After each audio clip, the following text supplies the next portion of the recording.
Buenas a todos, bienvenidos una vez más a una nueva edición de Eurasia 1945. Soy Rubén y la verdad deciros que no tenía ningunas ganas de hacer este programa de no haber sido por una polémica que ha saltado a la actualidad hace muy poco. Y como dentro de esta polémica se ha omitido un detalle que a mí me parece muy importante y nadie se ha dado cuenta, vamos a comentarlo este fin de semana, aunque no sea habitual que haga un episodio un sábado o un domingo. Tranquilos que el lunes habrá un capítulo normal como siempre. Todo comenzó hace más o menos una semana y media cuando la compañía de Disney Lucasfilms, la productora de Star Wars, despidió a la actriz Gina Carano, esta chica, que en la serie El Mandaloriano interpretaba al personaje de Cara Dune o Cara Dune, la verdad no sé cómo se pronuncia porque no la he visto. Teóricamente, el motivo de su despido fue el siguiente tuit.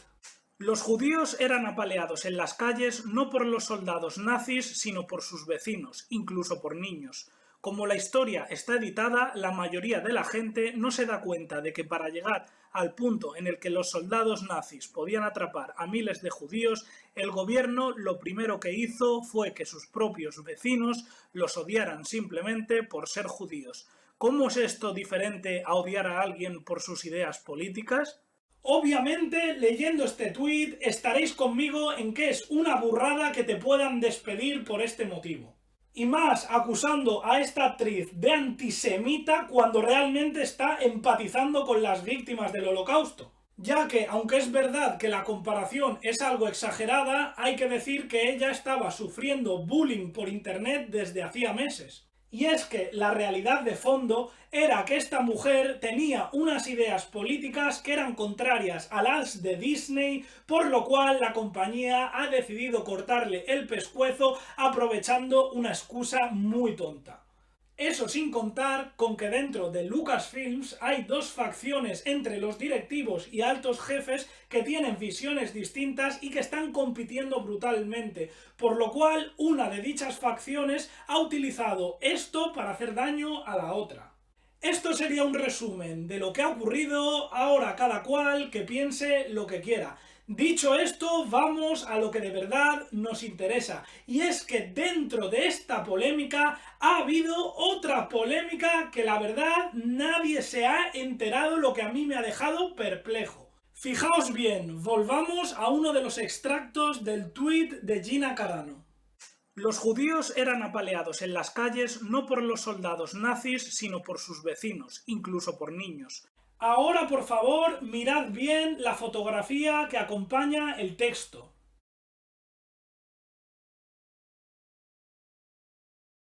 Muchos deduciréis que del contexto entre el tuit y la foto, lo que aparece en la imagen es una mujer judía siendo apaleada por unos niños alemanes, probablemente de las juventudes hitlerianas. Pues no, porque esta foto no corresponde a ningún episodio de violencia antisemita en la Alemania nacionalsocialista, sino que es un pogromo contra los judíos en la Europa del Este en el que no tomaron parte los alemanes ni tuvieron nada que ver, ya que los verdugos y los asesinos en este caso fueron nacionalistas ucranianos, muchos de los cuales precisamente eran antialemanes. Antes que nada, decir que podemos perdonar el no saber este dato a la artista Gina Carano, pues ella es actriz, es exdeportista de lucha libre y es modelo, así que como no es licenciada en historia, se lo podemos pasar. A los que sin duda no se lo podemos pasar es a los medios de comunicación, tanto a los que la han atacado, que han sido la mayoría, como también a los que la han defendido. Y es que ningún medio en todo el mundo, y cuando digo ninguno es ninguno, se ha dado cuenta de este error histórico cuando ellos manejan millones de dólares de presupuesto y tienen supuestamente equipos de expertos y profesionales. Estaban tan preocupados por el contenido del tuit, por si ofendía o no ofendía, que han pasado por alto esto. Hay que ser pero paletos. Afortunadamente estamos aquí para corregirles, así que vamos a hablar del acontecimiento sobre la polémica fotografía, que en realidad es el pogromo de Lvov en 1941.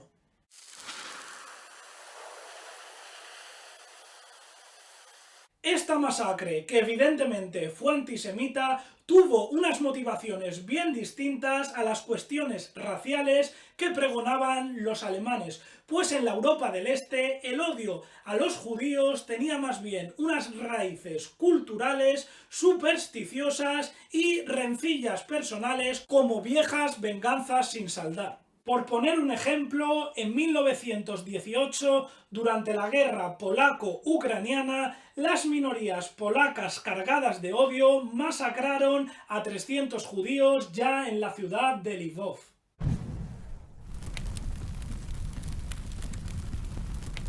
De hecho, muchos de los autores de esta matanza, que fueron los miembros del ejército insurgente ucraniano, aquí los podéis ver en una foto, y cuya bandera era esta, durante la contienda les dio igual matar judíos que alemanes o que soviéticos. Para situarnos en contexto, vamos a hacer referencia a este espacio geográfico donde tuvo lugar el pogromo, ya que la ciudad de Lvov, tan solo 20 años antes, tuvo 4 dueños, concretamente la Rusia soviética, Polonia, Ucrania y el Imperio austrohúngaro. De hecho, la ciudad recibía 4 nombres: Lviv en ruso, Lvov en ucraniano, Lubok en polaco y Lemberg en alemán. Es más, esta metrópoli estaba situada en la complicada provincia de Galicia, que al término de la Guerra Civil Rusa pasó a estar dominada por Polonia, por lo menos hasta el comienzo de la Segunda Guerra Mundial en 1939, cuando tras la destrucción del Estado polaco, la región pasó a depender de la Unión Soviética y a incorporarse en la República Socialista Soviética de Ucrania. Durante este periodo de 20 años, la población mayoritaria de Galicia, que eran ucranianos, primero estuvieron perseguidos por los polacos y luego fueron represaliados por el estalinismo. De este modo fue como a partir de la presencia soviética en la zona nació una guerrilla anticomunista y antipolaca en los bosques de Galicia, el ejército insurgente ucraniano del que hemos hablado antes. Que por cierto estaba al mando de Stepan Bandera. Estos partisanos nacionalistas hacían la guerra tanto al ejército rojo como a la resistencia polaca. Por cierto, que los guerrilleros polacos peleaban contra los soviéticos y también contra los ucranianos. Vamos, un lío del todos contra todos. Y los judíos, en medio de aquella guerra interétnica, eran los peor situados, pues si en algo coincidían todos los bandos implicados en la melee, es que eran antisemitas. Los polacos acusaban a los hebreos de que su patria no fuese independiente. Los ucranianos les culpaban de que la suya estuviese bajo el yugo comunista. Y los soviéticos les señalaban de ser agentes del capitalismo. El caso es que encima aparecen los alemanes cuando en el año 1941 el Tercer Reich invade la Unión Soviética y las tropas germanas comienzan a penetrar en Galicia. Fue en ese instante en el que la policía estatal soviética, la temida NKVD, comenzó a sacar a los presos políticos y a los nacionalistas ucranianos de las cárceles de Lvov, a sabienda de que tarde o temprano la ciudad caería en manos del enemigo, y a ejecutar a todos aquellos reos de forma masiva en fosas comunes y fusilamientos colectivos.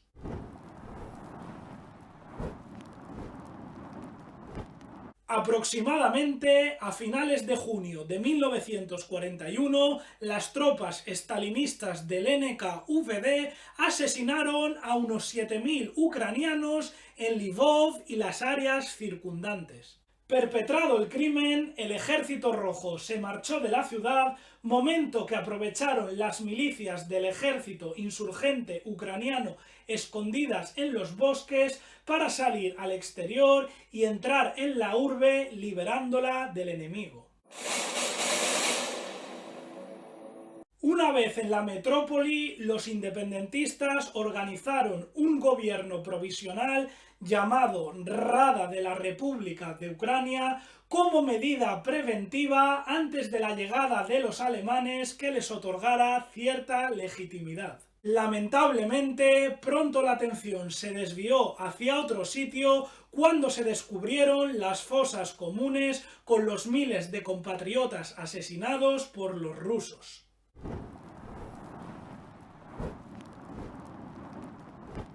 Los milicianos rápidamente hicieron venir a la población civil para que contemplasen los cadáveres al aire, algunos de ellos mutilados, algo que generó un shock tremendo, sobre todo cuando corrió el rumor de que los judíos eran corresponsables de la matanza debido a sus simpatías por los soviéticos.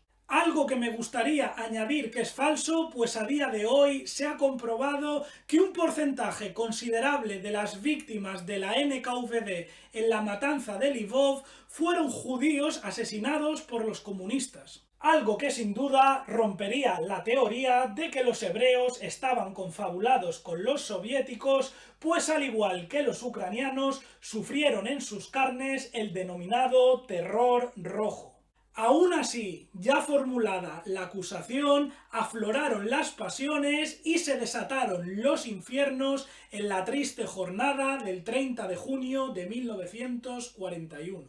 Pues miles de civiles ucranianos, muchos armados con herramientas punzantes o armas blancas que tomaron de sus propias casas como cuchillos o palos, fueron a las viviendas de los judíos y les sacaron a golpes hasta la calle, propinándoles palizas y linchándoles hasta la muerte.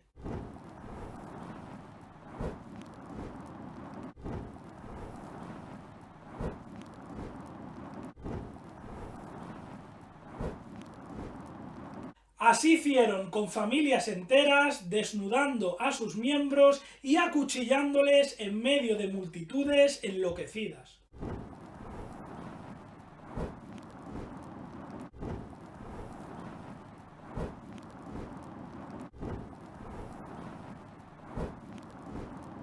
En pocas horas fueron masacradas en una orgía de violencia y ensañamientos casi 4.000 personas. Algunos hombres fueron incluso llevados a la antigua prisión del NKVD y fusilados justo delante de las víctimas asesinadas por los rusos.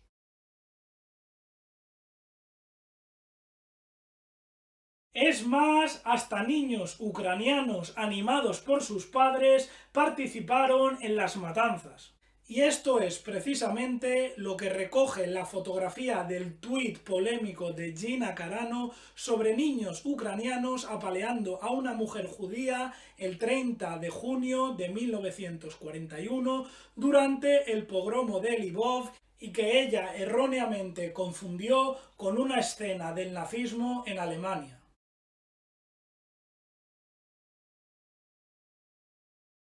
Aprovecho para decir que aunque el Tercer Reich fue el autor del Holocausto, nunca en Alemania se vieron unas imágenes tan espantosas como los pogromos de Lvov o otros sucedidos en la Europa del Este. Pero ni por asomo. Y es que es curioso que solo con la llegada del ejército alemán a Lvov las cosas se calmaron, pues los alemanes empezaron a poner un poco de orden e incluso en algunos casos paralizaron las matanzas.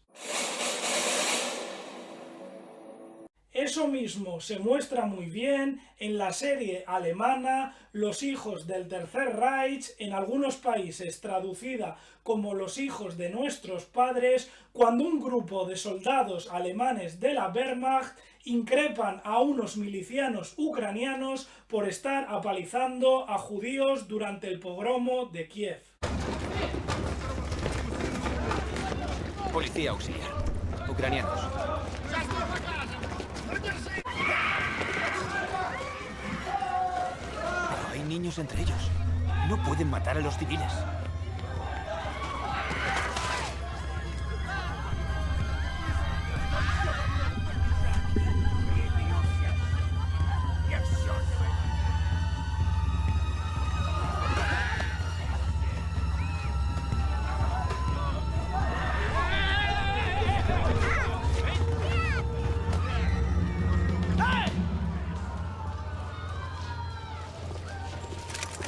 ¡Stai!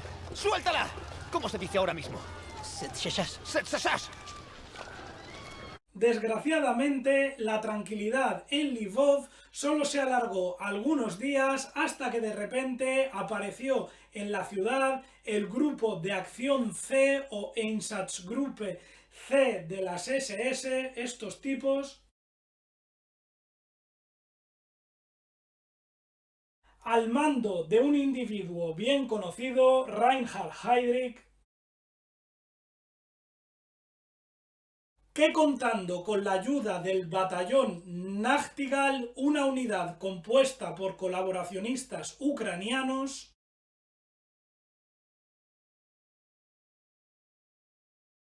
cuyo líder, por cierto, era Yaroslav Stepsko,